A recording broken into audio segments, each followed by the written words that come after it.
Alors celle-ci, elle va compléter la vidéo d'avant. Donc là, cette fois-ci, c'est qu'on va parler justement des outils numérateurs. Une fois que vous aurez amené tous les coefficients en fait dans l'ordre ordonné d'apparition, donc ceux de un chiffre, deux chiffres, trois chiffres, vous les ramenerez tous sans un seul inconnu, forcément, c'est-à-dire vous aurez amené tous les multipliés, donc tous leurs numérateurs dans une équation de groupe d'ensemble. Donc le développement est infini finalement. Mais à quoi ça sert ces topologies? À quoi ça sert dans les outils en mathématiques? Aujourd'hui, si on rentre dans n'importe quel domaine de scripté, en fait, bah c'est justement cette observation.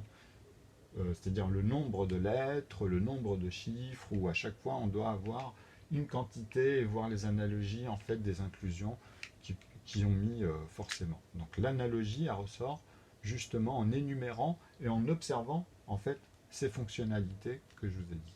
Donc, on les découvre forcément dans des groupes d'ensemble. Et vu que si vous avez tous les calculs, vous avez forcément toutes les solutions observables. Donc vous êtes dans une structure. Donc le problème euh, dans l'ensemble des écritures, c'est que vous devez comprendre qu'en fait le numérateur amène forcément des points ou des segments, pour être plus précis, ce sont des segments justement. Et ces segments-là sont les cardinaux, toujours pour ramener cette image ou cette information. Donc les coefficients, encore une fois, ont leur rôle ici, même dans la manière dont on va fonctionner avec la structure. Donc à chaque fois que vous rentrez dans un domaine précis, une matière, vous vous rendez compte que c'est un bagage, tout simplement. Donc, vous comprenez par là qu'une fois que vous réalisez en fait par vous-même les calculs d'ensemble, vous pouvez les amener au métrique, au poids et répéter à chaque fois pour observer en fait une topologie, donc mettre ça dans le temps par exemple, etc. Ou voir la transformation ou les possibilités de transformation à chaque fois dans des points précis. Donc vous recalquez les choses, mais le vecteur de départ peut différer de là. De toute façon, vous devez comprendre les ensembles.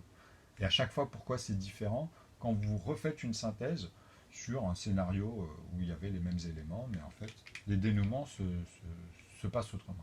Donc l'espace et les volumes, connexes et annexes en mathématiques, sont totalement liés par rapport aux matières. Donc quand vous rentrez, comme je vous ai dit, au métrique, bah, vous comprenez, c'est tous les objets qui peuvent être à l'intérieur ou tous les périmètres sur les échelles. Donc vous pouvez descendre au nanomètre. Le calcul, en fait, entre 1 centimètre, entre une unité et une autre, a toujours les mêmes règles. Et moi, c'est ça que je dois vous démontrer. Okay, c'est-à-dire linéaire, 2D et la 3D. Et après, vous faites toutes les formes.